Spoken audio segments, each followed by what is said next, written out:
শরীফ ওসমান হাদি রাহমাতুল্লাহ আলাইহি এই ইমানদার যুবক ফজরের মুসল্লি ছিল। সে প্রতিদিন ফজরের নামাজ পড়তো, 5 ওয়াক্ত নামাজ পড়তো। আল্লাহর প্রতি পাক্কা ঈমান, দেশ প্রেম তার পুরা কলিজার ভিতরে। ঈমানও ছিল শতভাগ। মাতৃভূমির আজাদি, স্বাধীনতা, সার্বভৌমত্ব, 1 ইঞ্চি জমিনের প্রতি আন্তরিকতা তার কলিজার ভিতরে শতভাগ ছিল। আরশ আজিমের মালিক আল্লাহ বলছে, ঈমান এবং দেশ প্রেম একটি যুবকের মধ্যে একসাথে থাকার কারণে সে চেয়েছে 500 মানুষের ভোট। এইবার 500 ভোট পাইলে সে বলছিল আমি খুশি হব, সন্তুষ্ট হব। আরশ আজিমের মালিক বলে, তোর ফজরের সেজদা, তোর ঈমানের দামে, দেশ প্রেমের মূল্যে আমি আল্লাহ 18 কোটি মানুষের চোখের পানি একসাথে ঝরায় দিলাম। আল্লাহ যেন বললেন, যুবক আমি তোকে 18 কোটি মানুষের চোখের পানি ঝরায় দিলাম, আমি সবার সমর্থন দিয়ে দিলাম। কত হাফেজ, কত আলেম, কত মুফতি, কত মুহাদ্দিস, কত পীর, কত আউলিয়া, কত বুজুর্গ, কত 80 বছরের বৃদ্ধ বাবা মা, কত 4 বছরের বাচ্চা, কত মানুষ তার জন্য কেঁদেছে রে আব্বা। তুমি আরেকবার দেখো, আরেকবার দেখো কি কান্না তার জন্য কাঁদছে। আমি বলি, আমার নওজোয়ান বাঁচলে এমন বাঁচাই বাইচো, মরলে এমন মরাই। সোজাই নারী দেখতে দেখতে মরো না, উলঙ্গ ছবি দেখতে দেখতে মরো না, নর্তকীর নাচ দেখতে দেখতে মরো না,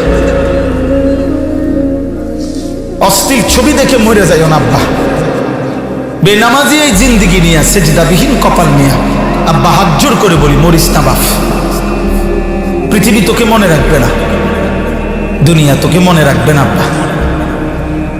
কোন নাফরমান পাপীকে পৃথিবী ভোগ করতে পারে, কিন্তু পৃথিবী তাকে শ্রদ্ধার সাথে স্মরণ করে না। ফেরাউন দুনিয়া ভোগ করছে, নমরুদ দুনিয়া ভোগ করেছে, আবু জেহেল দুনিয়া ভোগ করছে, আবু লাহাব দুনিয়া ভোগ করছে, কিন্তু আজকের পৃথিবী ফেরাউন এই নাম পৃথিবীর মানুষ কোনো কুত্তার নামও রাখে না। কুত্তা নমরুদ এই নাম পৃথিবীর মানুষ কোনো কুত্তার নামও রাখে না। আবু জেহেল এই নাম পৃথিবীর মানুষ কোনো কুত্তার নামও রাখে না। আবু লাহাব এই নাম পৃথিবীর মানুষ কোনো কুত্তার নামও রাখে না। কিন্তু 1450 বছর আগে এক কালো যুবক, এক ইমানদার নিগ্রু গোলাম যে ছিল, নিগ্রু কালো হাবশার গোলাম যে কৃতদাস ছিল, আল্লাহকে সেজদা দিয়ে রাজি করে গেছে।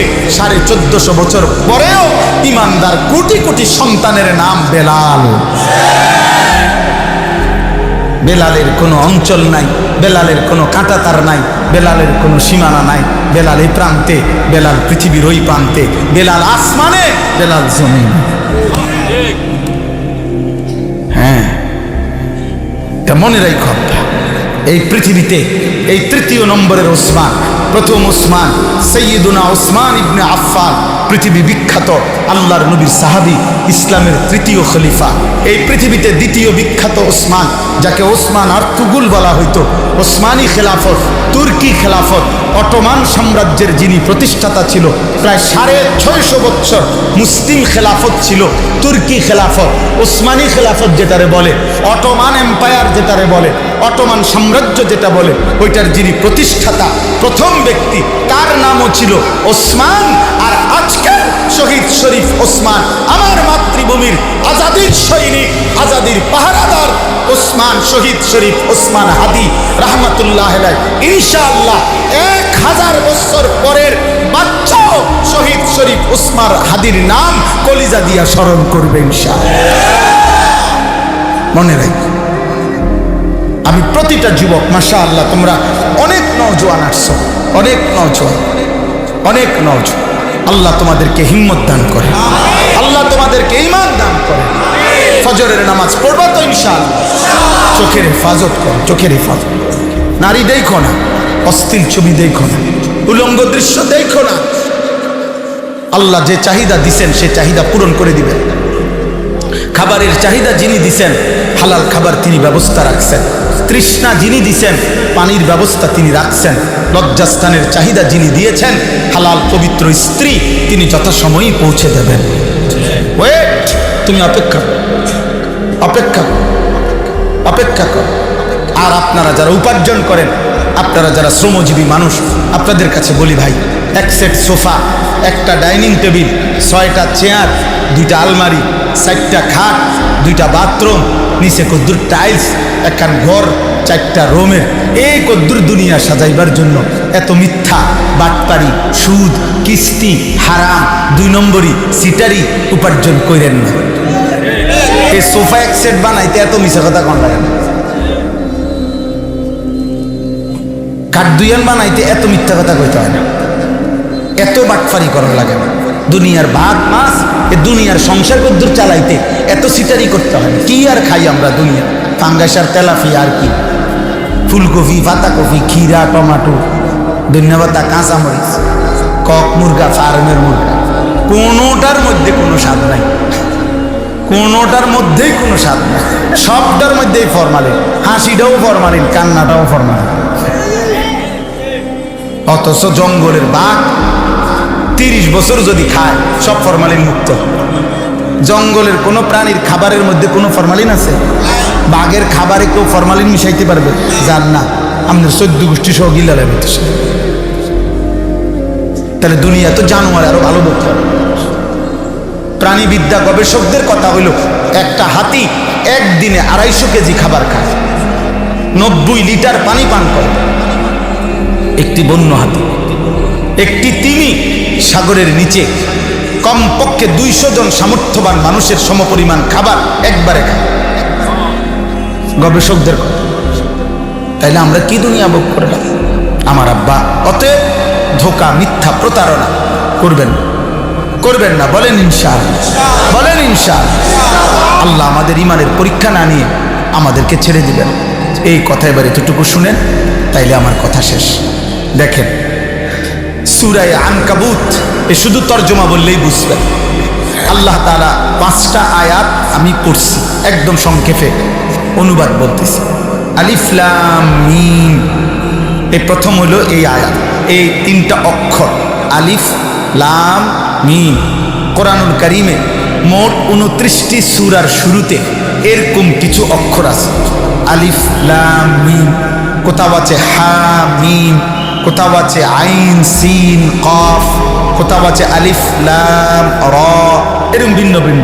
যারা নিয়মিত কোরআন শরীফ তেলাওয়াত করেন, শুনেন, তারা খেয়াল করলেই দেখবেন 29টি সূরার শুরুতে মক্কার কাফের কুরাইশরা বলতো কোরআন মুহাম্মদের বানানো, নাউজুবিল্লাহ, মুহাম্মদের রচিত।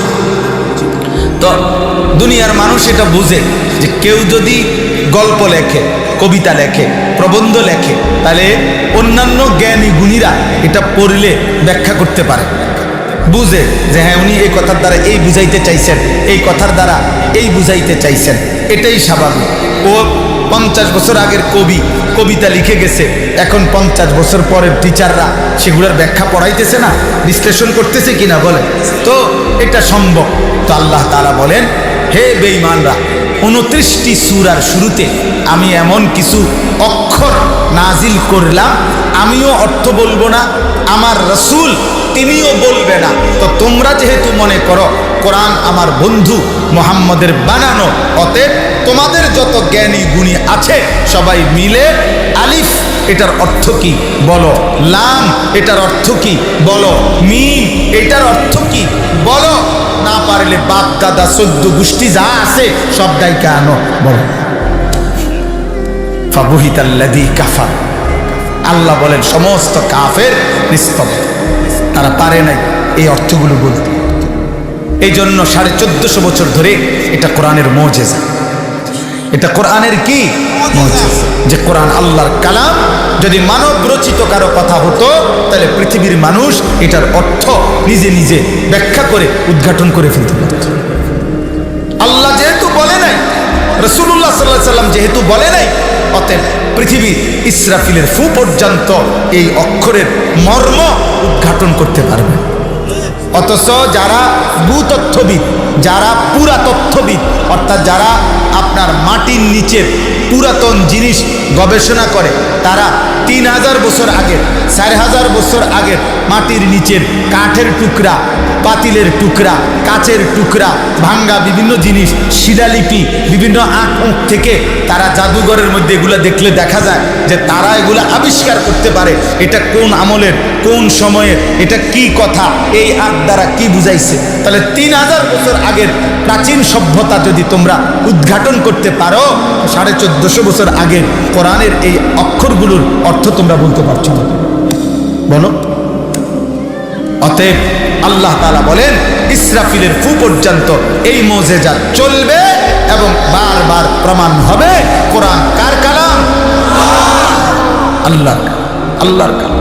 এই জন্য ভাই আবারও বলি ওই শুরুর কথা, কোরআনুল কারীম যে জবান দিয়ে দেখে দেখেও পড়তে পারে না, আমার কথায় রাগ হয়েন না, আমার মনে হয় হে বোবা, হয় আসলে বোবা মানুষ।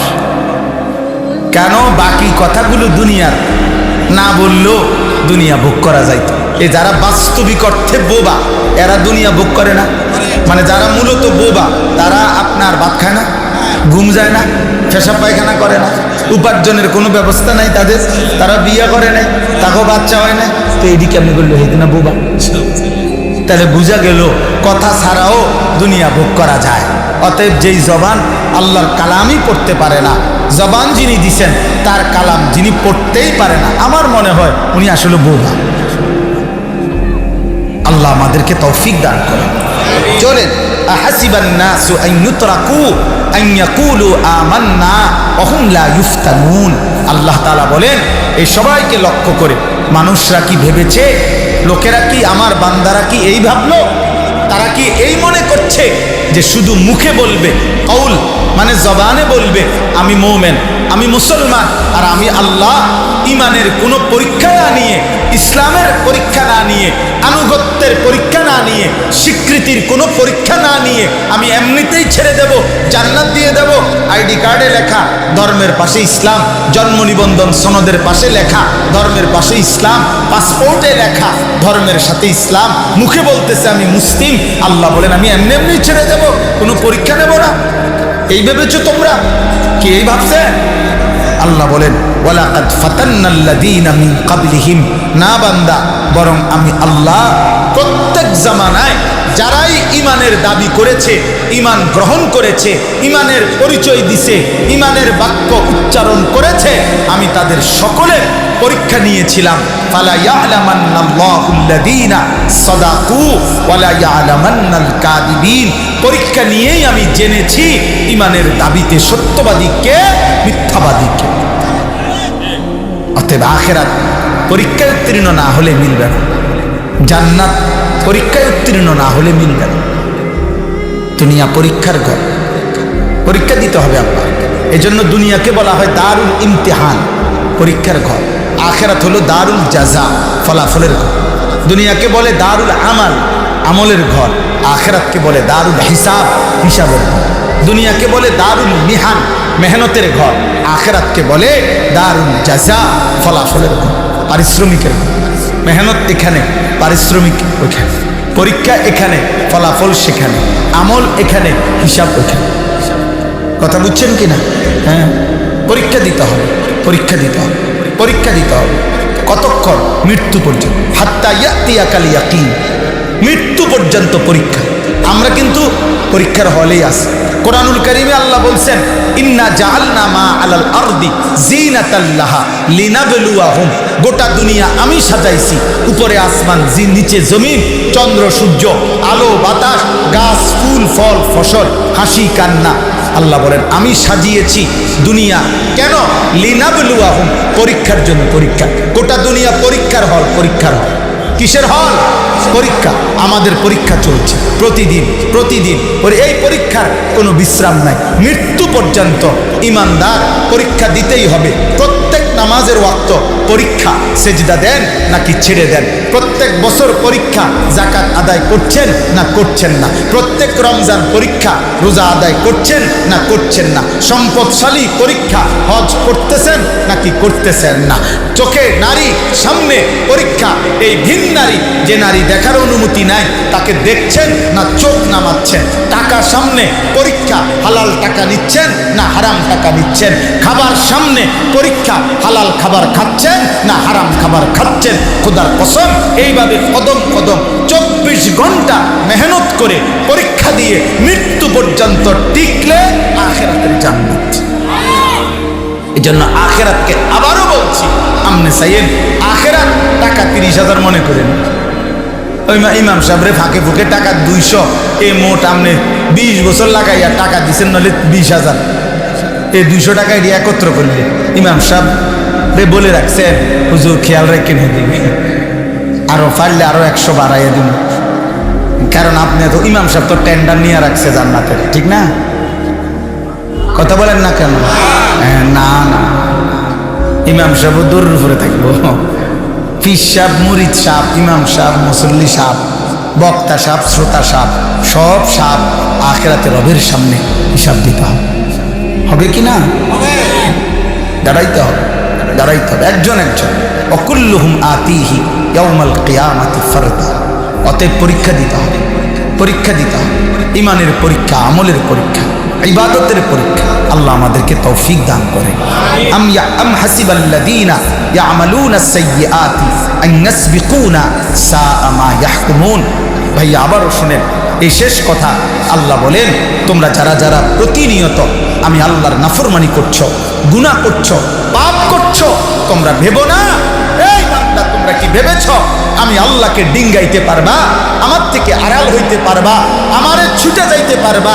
এই যদি মনে করে থাকো, সাআ মা ইয়াহকুমুন, এটা তোমাদের ভুল সিদ্ধান্ত, মন্দ সিদ্ধান্ত। পুলিশ ছেড়ে দিতে পারে, র্যাব ছেড়ে দিতে পারে, বিজিবি ছেড়ে দিতে পারে, সেনাবাহিনী ছেড়ে দিতে পারে, মেম্বার চেয়ারম্যান ছেড়ে দিতে পারে, মা বাপ ছেড়ে দিতে পারে, এই দেশ, এই রাষ্ট্র, এই সমাজ সব ছেড়ে দিতে পারে। আসমানওয়ালা বলে, আমার থেকে ছুটবা কেমনে বান্দা? ছুটবা কেমনে? আমার থেকে ছুটবা কেমনে? শহীদ শরীফ উসমান হাদি রাহমাতুল্লাহ আলাইহির খুনি তুই নাফরমান মনে করিস, হইতে পারে এই দুনিয়ায় আর কেউ তোকে ধরতে পারবে না, কিন্তু আসমানওয়ালা রবকে ফাঁকি দিবা কেমন? সেদিন জালেম মজলুম, সেদিন নির্যাতিত নির্যাতনকারী, সেদিন কাতেল মাকতুল, খুনি নিহত, সকলেই তো এক আসমানওয়ালা রবের সামনে দাঁড়াবে।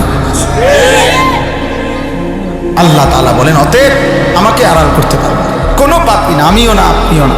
পারবেন? মান কানা ইয়ারজু লিকা আল্লাহ ফাইন্না আজালাল্লাহি লাআতিন ওয়া হুয়াস সামিউল আলিম। বাহ! এবার আল্লাহ বলেন, অতএব সব কিছু বুঝে শুনে যারা সিদ্ধান্ত নিছ নেক আমল করবা, ঈমান ঠিক রাখবা, আমি আল্লাহর বন্দেগী করবা, মোটামুটি সিদ্ধান্ত নিছেন তো?